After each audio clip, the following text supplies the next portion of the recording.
Nilapitan ko pa si Mayon Volcano mga kalakbay, kaya lang ang problema dito sa spot ko yung ulap na nakita natin kanina sa una kong post ano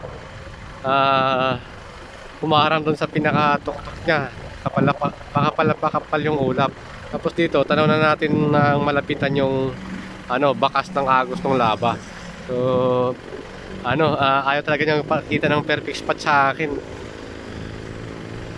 So mapapansin niyo pala yung mga kalakbay, ito parang may tulay dito. Ayan yung ayan, dyan dumadaan yung mga lava pagka karoon ng baha. So papunta yan dito. Yan punta dyan sa pababa, agos na yan. Yan, punta yan doon, pinakababaan na.